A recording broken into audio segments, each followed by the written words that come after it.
And the gathering is offered to afford town meeting members the opportunity to ask questions regarding the technical nature of the basis of the articles contained, all 44 of them.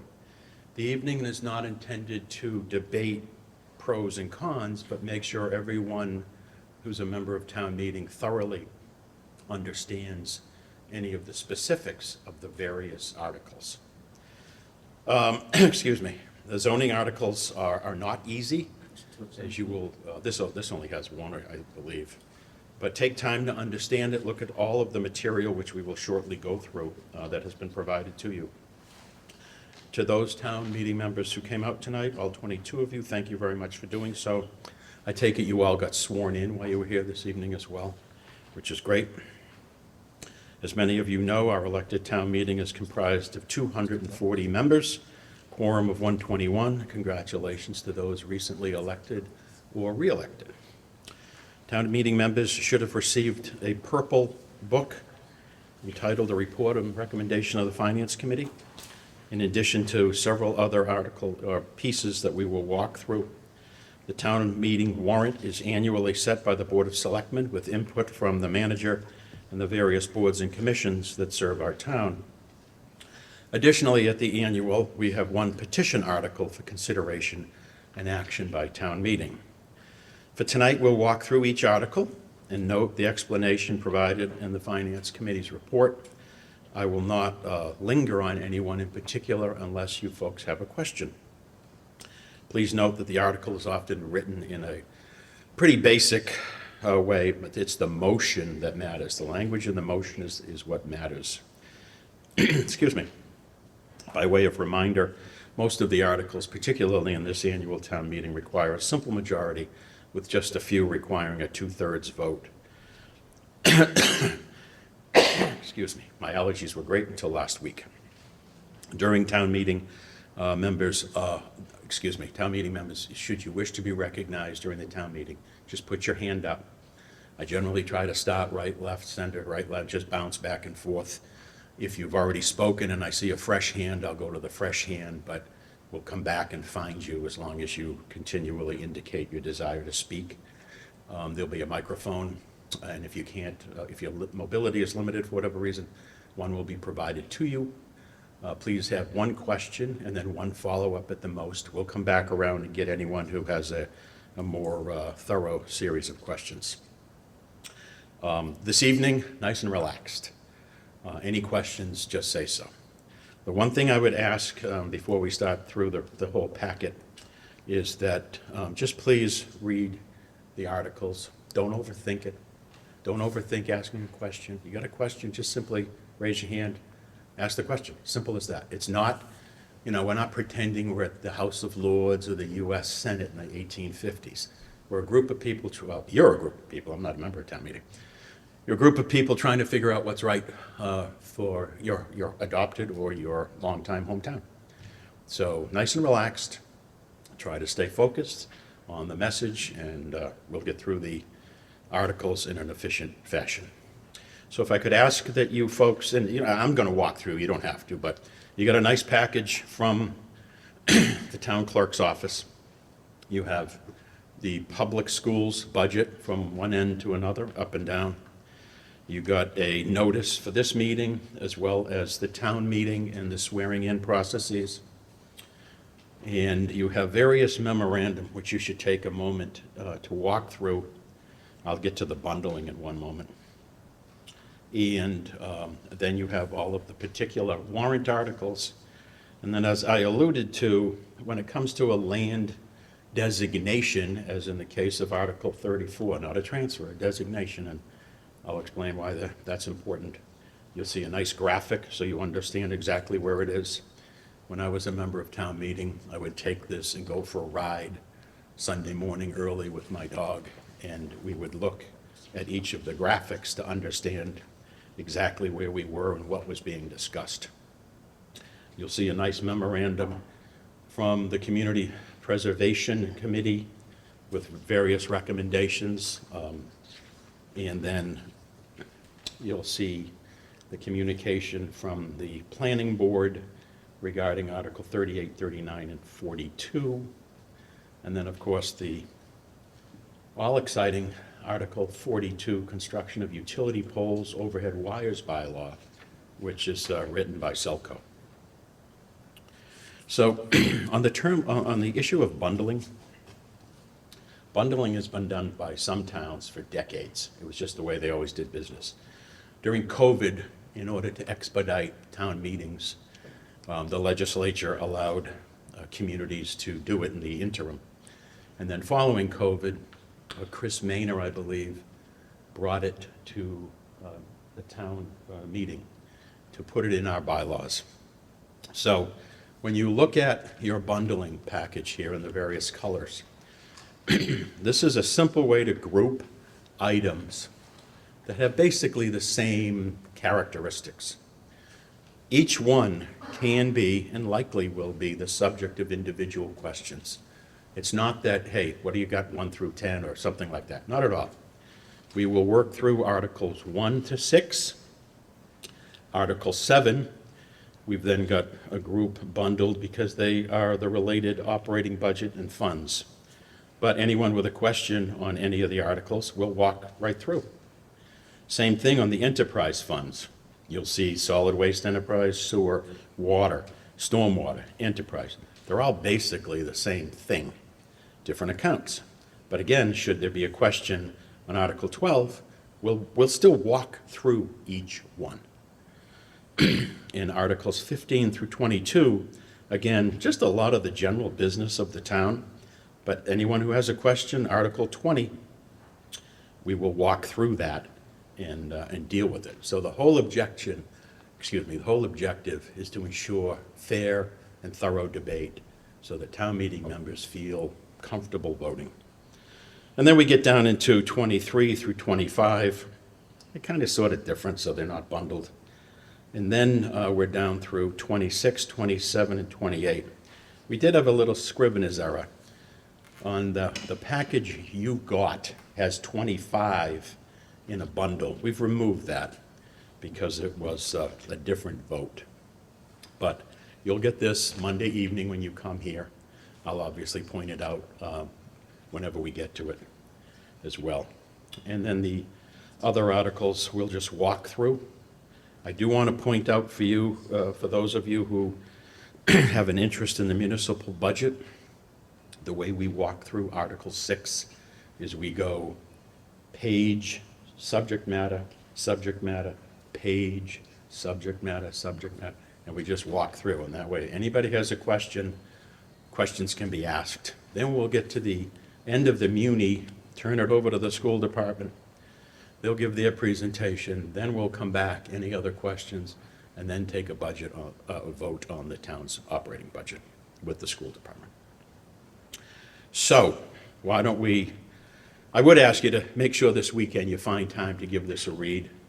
A lot of what I will talk about in my opening on Monday night is contained right here on the town meeting procedures pages. And then if you're a budget numbers person, it's all laid out on page 2, right through the report of the Finance Committee. And leading up to that, if you have time, should it be raining at any point, I think, Kevin, what type of briefs did you and the team do that are on the cable system for people to go to understand different aspects of the articles? So there's a couple of different opportunities. We walk through each and every warrant article in a sit down. It took us about 40 minutes, 35 minutes. So we just went article by article and gave a general explanation. All this information is available on the SMC YouTube channel. So that's the most comprehensive. The details of the budget are discussed over about 12 hours of Finance Committee public hearings. Those are also available on SMC and on their YouTube channel. So those are the two primary sources that really bundle this whole warrant, all 44 articles, into two separate sets of information, but includes everything. Great. So if you have a particular question that hits you Saturday afternoon, there's ample opportunity through Mark Serra and the gang to review these briefs that have been done by the team. Does anyone have any questions today? Yes, Mr. Kirk, how you doing?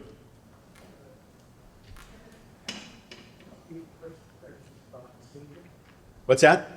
May I ask a few questions? Oh, of course, yes, yes. One is, what actually is one? Does that mean that a bunch of articles are voted on together? They can be, yes. You look at the way the color, There's only one vote, like 6 articles. it could be, if town meeting is comfortable. If town meeting says, no, I'd like to take this one out, then we take that one out. But if, for example, look at the larger one, the brick color. Trust accounts, general stabilization, spending limits for revolving accounts, Chapter 90, we're accepting state money. What I would describe as not particularly controversial. So if, and I keep saying this, but I'm saying it for a reason, if town meeting's comfortable using Bundle 9 for Articles 15 through 22, we take one vote. If a town meeting member says, I'd really like Article 19 to be taken separately, then we take it separately. What? Is that a motion to vote on taking it out, or do you just take it out and pass? No, you would just, we're all ladies and gentlemen, so you'd say, I'd like to hold 19, and we hold 19. Mr. Kirk? Yeah, that's fine.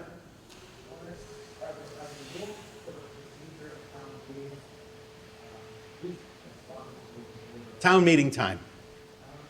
Yep, we adopted that several years ago.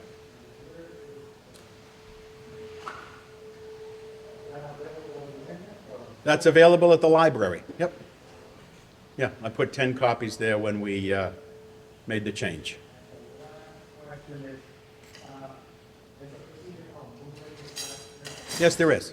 Somebody decides that there's something to do on that. Yeah. Is that person allowed to speak either freely or against, I don't know, who goes there and he, last person to speak on it? I would not accept that. You either offer a point of view as part of the debate, or you would offer move the question. You don't get to shut everybody off after you say your words. No, I just simply wouldn't allow that. I thought I saw, Mr. Pitney? Yes, sir. I have a question on bundling. 25, 28. Yeah. It's mind you guys see me towards the article close out. I'm not sure what that means. Okay, Patrick, thank you. Hold that one. We'll start going line by line for such questions. Thank you. And that, by the way, 25 is probably in your bundle as gray. It will be removed and provided to you Monday evening. That will be taken a separate vote. So let's just stroll through the articles. Yes, Tony? Well, I think you answered my question, but earlier you said that you can stand up and answer a question and then a follow-up. Yeah. But you just said recently that they can also just talk from a point of view, correct, or an opinion. They don't have to ask a question. Oh, God, no. You could stand up and say, I happen to believe such matters are critical for this town or not critical for this town. Absolutely. You're talking to your neighbors. Well, I just want to clarify that. Oh, First yeah. you said a question and then a follow-up rather than a question or a comment. They can make a comment. You could make a comment. Oh, my issue is, let's get some sense of where town meeting is. So I say, question, comment, and then one follow-up, and then let's please offer, let Henry get up and ask his, and then we'll go back and forth. But it can be an observation, any of those things. We just always, this town meeting has had a great tradition of, people who gather and debate, but they don't get nasty, they don't get personal, that type of thing. Let's start with Article 1. It's very exciting. So we have reports of committees. Mr. LeBeau has provided a written report of the 300 committee. Will the public facilities be presenting a report? Who will be doing that? Hopefully May. Mr. Pitney, okay. So we will receive one report on Article 1. Article 2 will make the appointment of the members of the Wright and Harlow Trust. Kevin, are there any prior bills under Article 3? Not at this time. Do we have any, well, Article 4, the operating adjustments? None. Are we funding the override stabilization account? We request that's defeated. We will request that that gets defeated. So thus far, only Article 5 is being asked to be Well, defeated. 3, 4, and 5. 3, 4, and 5, great. So folks, let's just get that out of the way now. 3, 4, and 5 will be asked to be defeated by town meeting. 6 is then the operating budget, and we'll go through, as I described, the pages, the sections. I would encourage you this weekend to find time to look at it and give it a good read. We'll then turn it over to, I think, is John Winsky still chairman? No. Well, we'll know that Monday evening. Okay, so the chair of the school committee will speak along with Dr. Sawyer, and then we'll take the vote on Article 6. Article 7 is the pilot payment in lieu of taxes from the cable light department, and then a free cash offset. Any questions on those articles? And then we get into Article 10, 11, 12, and 13, which are the solid waste enterprise. Does everybody here know how a solid waste enterprise fund works and a sewer special revenue fund? It's extremely exciting cocktail party conversation. So I'm going to ask Kevin to share that with you all as we come into barbecue season. So it's really, when we assess a fee on a particular service or good, water or sewer, the collection of solid waste, those fees that we collect can only be expended on a cost associated with providing those services. So for instance, you go to the grocery store, you pay for your blue bags, that brings the town revenue. We're only allowed to spend those dollars on costs associated with running and collecting your trash. So they're like mini businesses within the town. So they're separated out. They have to be balanced among themselves, which these are. So you can think of these as individual business lines within the overall operation of the town. Everyone square on that? So, what's PEG? I forget, Article 14. So SMC, public, so it's the public education and government access channels that most of you all know as SMC. It's where all the local cable is provided, and these funds are raised through the franchise fee for the Selco Stream service that Selco provides here in town. And it's passed right through the town's financials and on to SMC, which is a private nonprofit organization. Thank you. And then we'll move to, any questions up to this point? Was that a yes? Yeah. Go ahead. Well, I'm standing right here. If you had one, just ask it.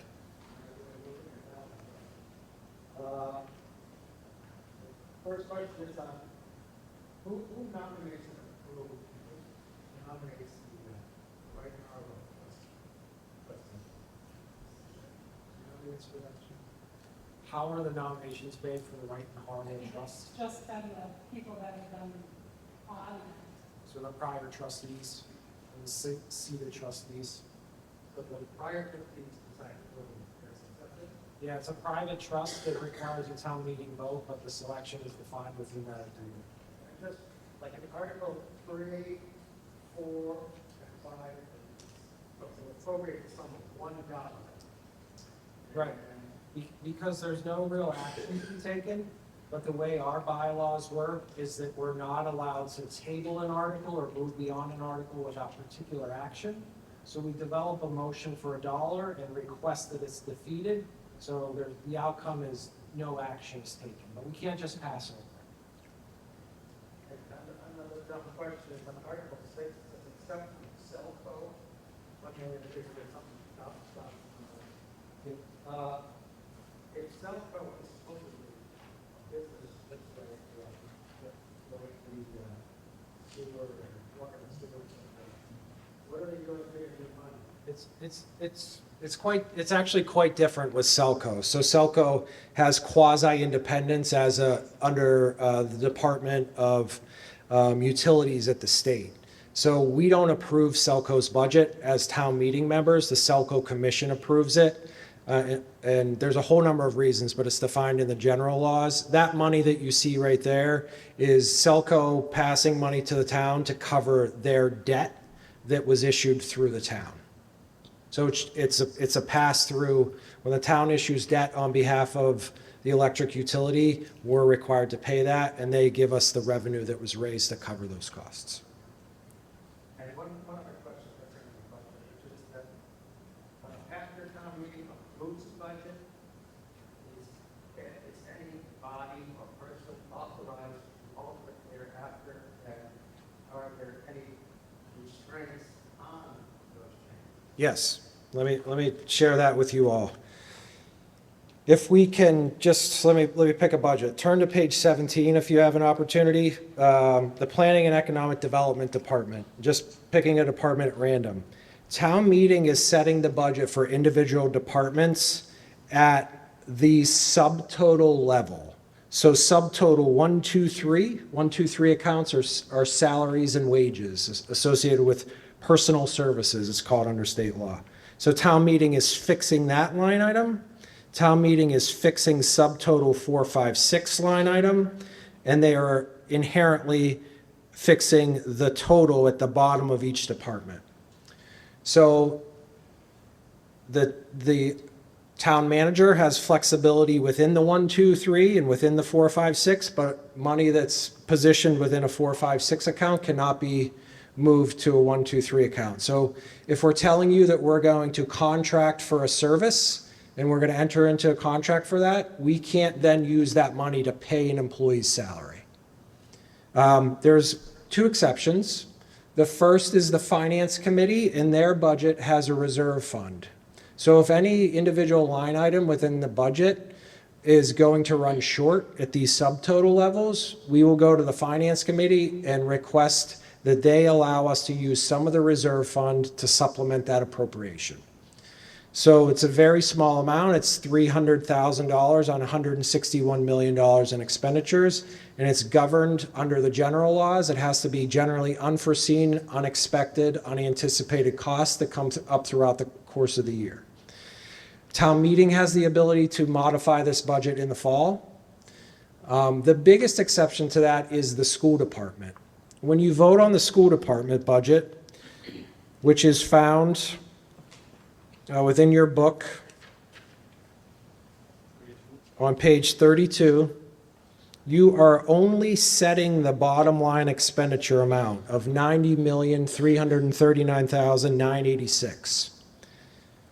The school department and the superintendent, along with the school committee, has complete authority to adjust that $90 million within any of the subcategories above. They cannot expend more than $90 million, but they can expend it as they see fit throughout the course of the year. I would say it's very rare that they move more than 1% of their budget around on any given year, but they do have that authority to do it. These operations are prescribed by federal law? They are all prescribed by the general laws. You're welcome. I think that's yours, Kevin. Questions to date, or are we square? Yeah. Just a follow-up on that, so it sounds like the town does the borrowing and stuff. We can, we don't have to. They have the option to do it externally through joint purchasing groups. But because we're a AAA rated community, we often have the ability to garner a lower interest rate for them, and that's what they pursue. So the bid side to pursue a loan through the town, does town meeting approve it? Yes, yep, they do. They need to approve the borrowing authorization. And at that time, we would explain that the funds that will be used to pay the loan back would be from electric rates or cable rates, whatever it be. Thanks. You're welcome. Article 15, medical costs for retired police officers and firefighters. Any questions? The fund insurance trust account, fund the general stabilization account, the sewer stabilization account, water stabilization account. Did you want to say something, Kevin? Okay. Yeah, what is the debt certification? What's that? What is the stabilization fund? Sure, it's often known in layman's terms as a rainy day fund. It's an emergency savings account. And like we break out the various budgets for the individual enterprise and the general fund, we break out a general stabilization account and individual stabilization accounts. The select board has a policy that the general stabilization account shall be 5% of the annual operating budget. So that's what we maintain it at. But if there's an economic downturn, like we saw during COVID, many communities needed to rely upon their stabilization account as tax revenues, especially in local receipts, like hotel, motel tax and meals tax just dropped, suddenly stopped. And while we rely upon those, we would be able to draw upon our stabilization account to continue to provide those critical services to residents. 20 annual spending limits for revolving accounts. There's two revolving accounts. One of them is associated with the transportation that's provided through the Council on Aging. And the second is the revolving account that we use for the operation of the Donahue Rowing Center. So we receive monies in for those particular services. We can only expend those for those purposes. So it's like an enterprise, but it's not a business line. No, it's not a credit card. We're not allowed those. Does the stabilization fund, does it roll over? It does, yeah. So it's a simple majority vote by town meeting to put money into it, and it's a 2/3 majority vote by town meeting to move it somewhere else. So in order to use any of these funds, we've got to come back to this body and request that they be placed somewhere within the budget or used for a particular expenditure.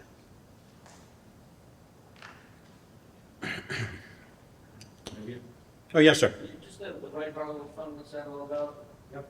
So it is it's a historic trust fund, and the fund was used for education of the indigent within the community or the poor within the community. It's about $5,000 within it. I'm not saying it's very active, but while it exists and before it's terminated in some form or fashion, town meeting is required to set its membership each year.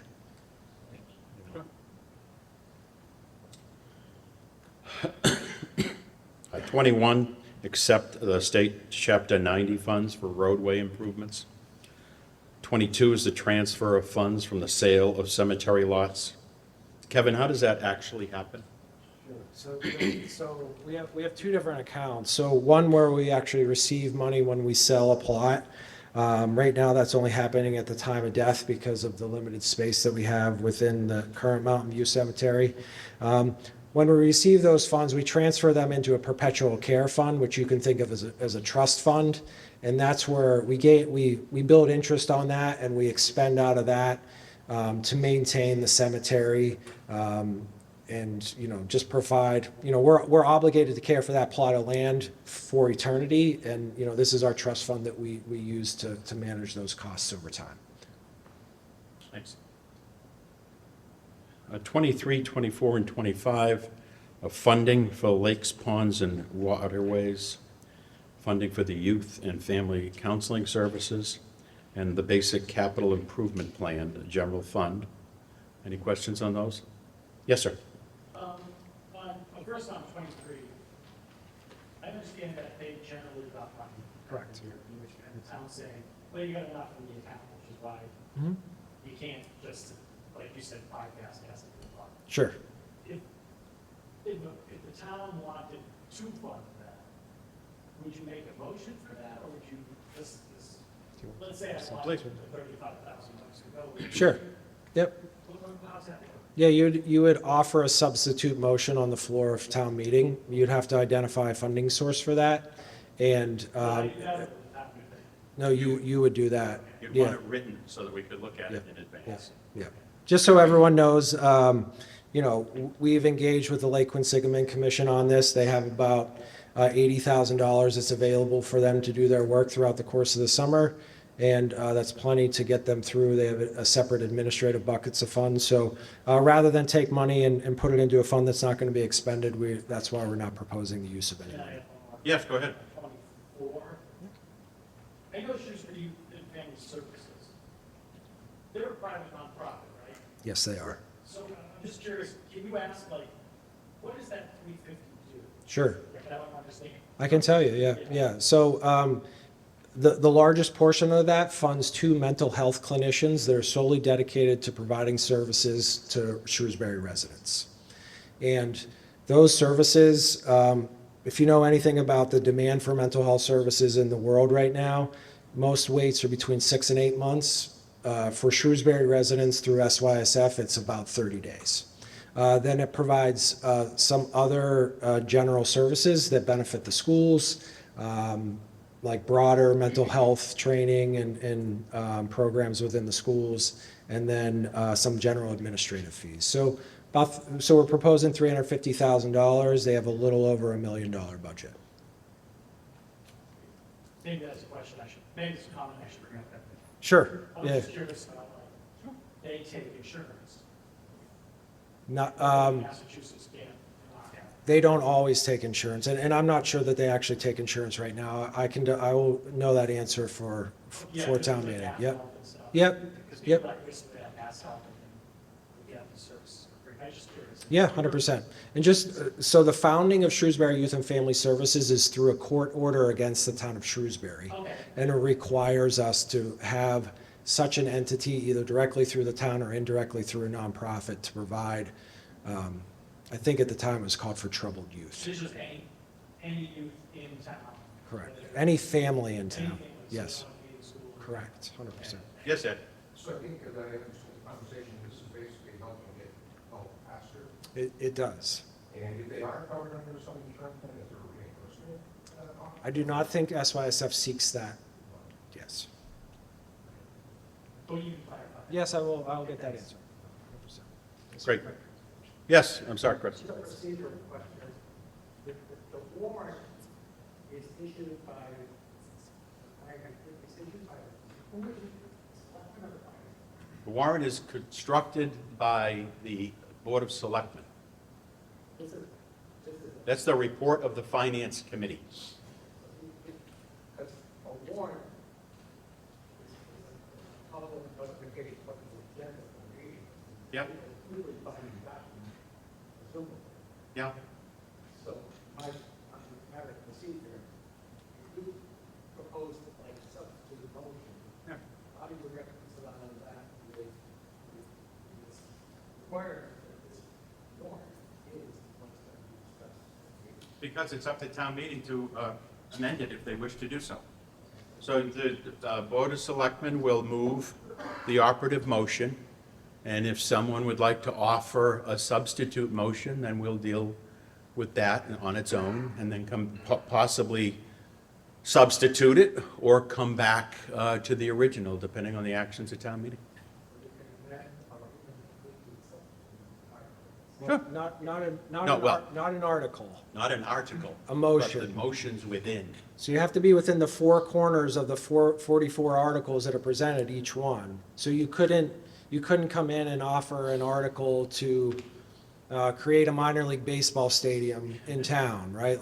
Because that's not within these 44 warrant articles. But, to Mr. Costello's point, if he is really interested in funding lakes, ponds, and waterways, since we have an article to do that, he could suggest a different dollar amount than's proposed through the motion in this book. But you wouldn't be offering an article, you would be offering to tinker with the motion being offered to town meeting. What's that? Just the amendment. Yes. You could amend, you could strike, whatever. Can I ask one more? Sure.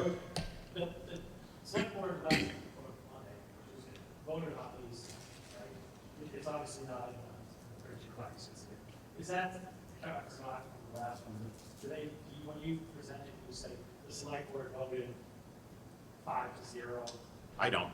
No. I go to motions made, seconded, it therefore becomes operative. I ask the Finance Committee what their recommendation is, and then I go to Mr. Mizikar for a crisp outline of what it is.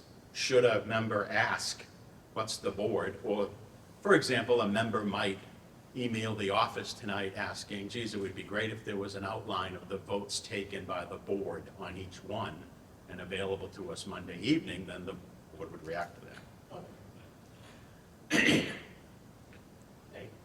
Sure. Sorry, to proceed from Yes, there. Ed. So at the select board, there was a 3-2 vote on the follow thing. That was basically their, when they were stating what their intention was to vote at town meeting, not voting on. No, they can, like anybody, they offer support or a lack of support. The initiative, which we'll get to the initiative petition, that has its own little unique path, which I'll get into.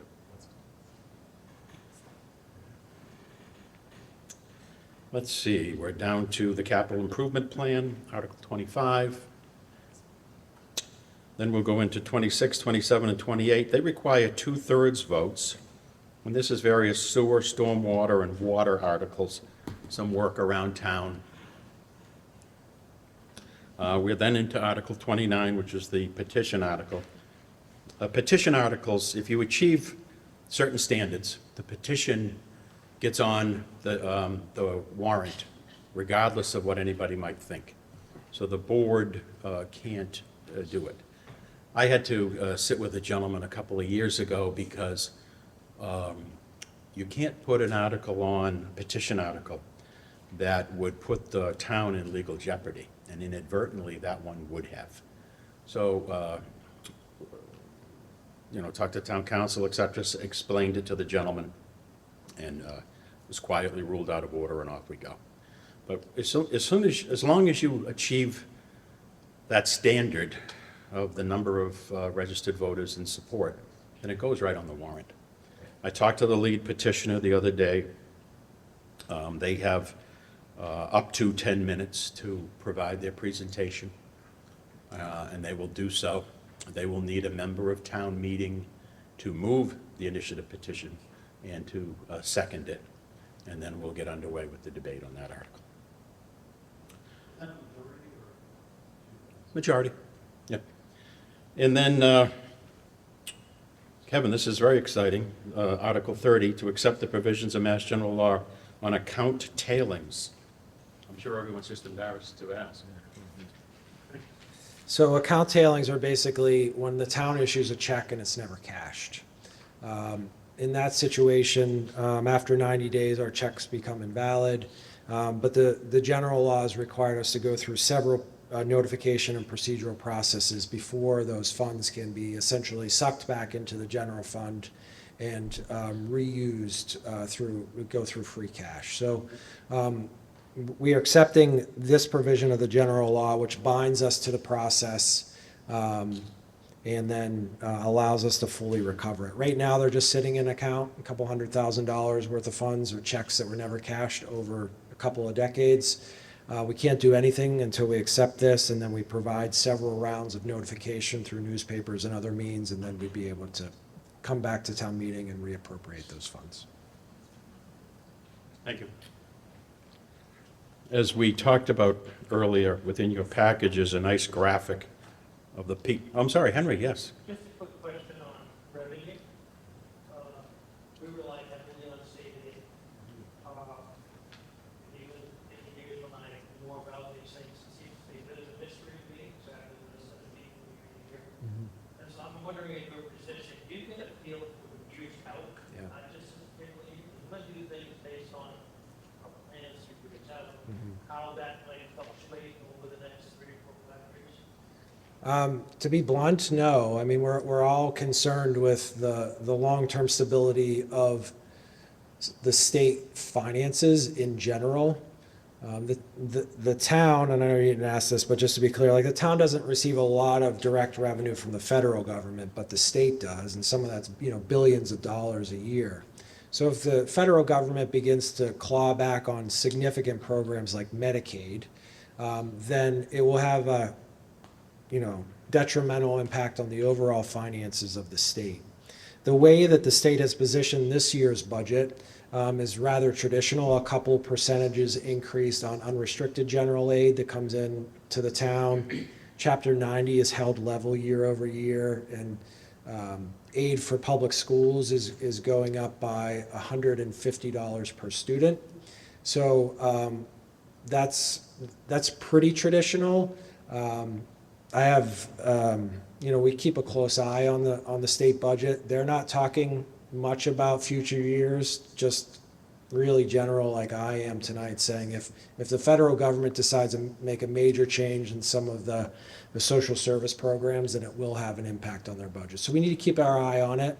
I will go back to the stabilization fund, and while I never want to use it, that would be my preference, we do have significant reserves in the community. Our stabilization account is at policy level, and that's about $7.6 million. So if the state year over year had an issue and they were, reduced our funding or kept it level, that would be an option that we could use that. Again, not desirable, but that's how we kind of bridge that gap. Square, Henry?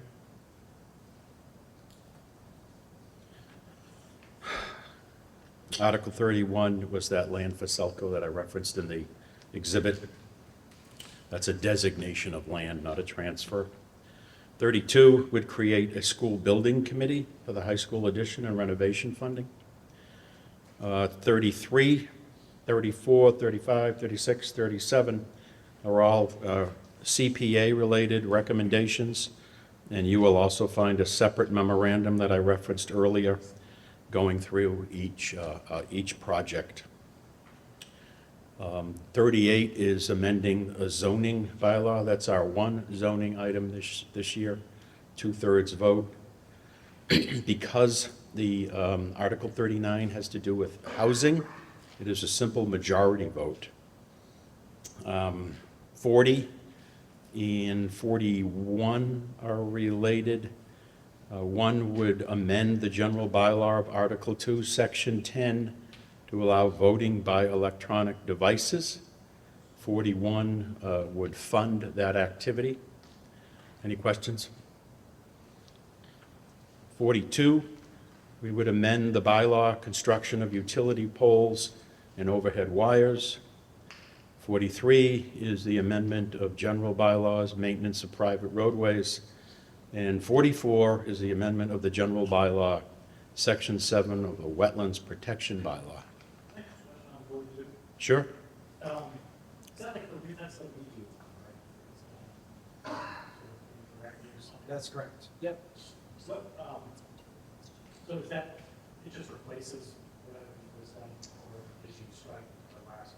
So it's just not valid because of the procedural error, so it just doesn't exist. So the Attorney General would not allow us to add it to our general bylaws. Okay, we have come to the end of the warrant. Yes, Jackie. By the way, town meeting, raise your hand, moderator. You wouldn't believe how little you can see from there between the lights hitting. So wave your hand, do what you need to do. I don't ignore people, but in all honesty, it's very difficult to see everyone at every time as you go. So let it be known that you want to speak. Certainly. What determines whether it's just general majority or two-thirds? What's determines that? Generally, an interest in property. If the town were transferring this parcel to Selco, it'd be a 2/3 vote because you're transferring the interest in the property. You're simply designating it, so it's a majority. Town still owns it. The reason you see the majority on those three articles 2/3 under the three articles, 26, 27, and 28, is because as that work is done, you have to, on occasion, take a quick easement or take a piece of land or something along those way, because what's on a plan seldom fits perfectly with what's out in the built environment. So 2/3, in case we have to take that easement in order to get the work done, and then we move forward. The Commonwealth several years ago changed that if you're doing housing as part of a zoning bylaw, it's a simple majority and not 2/3. That's basically what your level of interest is in property. Is Now- it like a bylaw, is it from the state? Or Pardon me? Is it State law, yeah. Yes, Ed? Just, this might be on the side of the full one as well.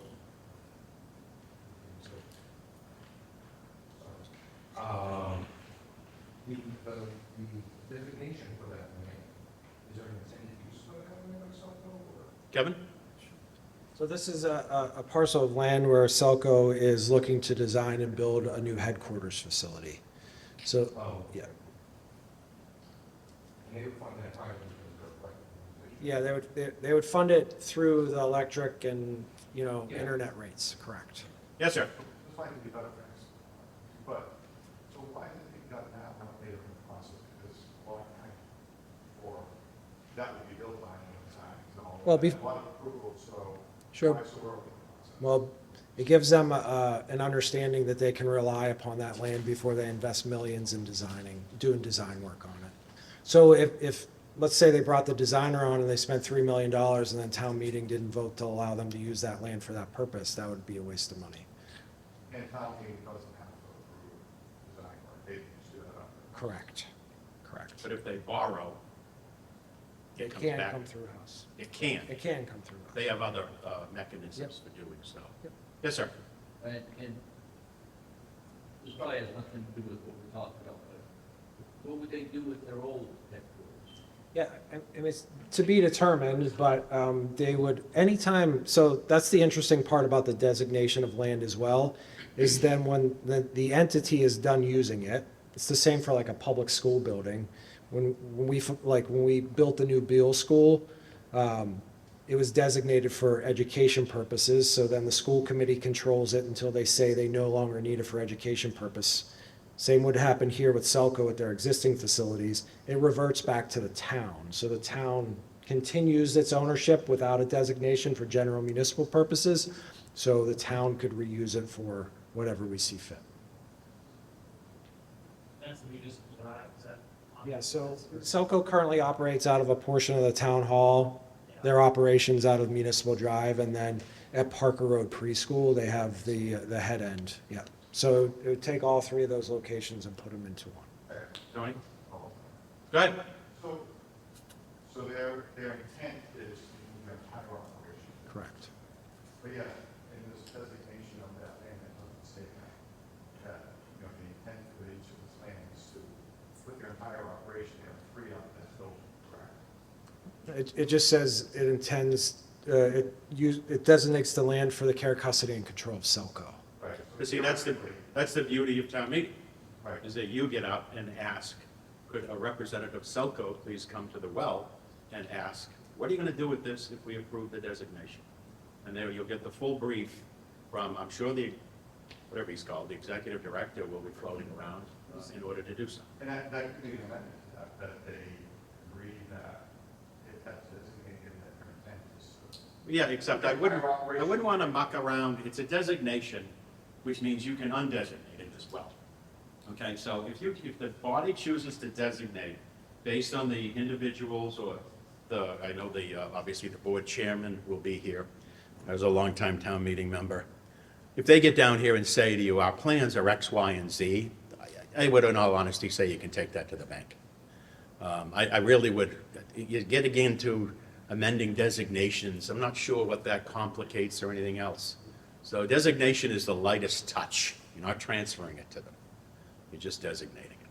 Well, that's what you're being asked to do. And all those buildings, they currently have that revert back to the town. That's correct.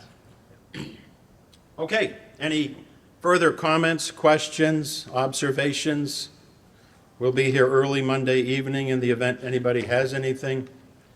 Always reach out to Town Hall, or my cell phone is 508-728-0476. Should you have any questions over the weekend? What's that? 508-728-0476. And unless there's any other questions, I'll simply say thank you for taking time. Thank you. We'll see you Monday evening.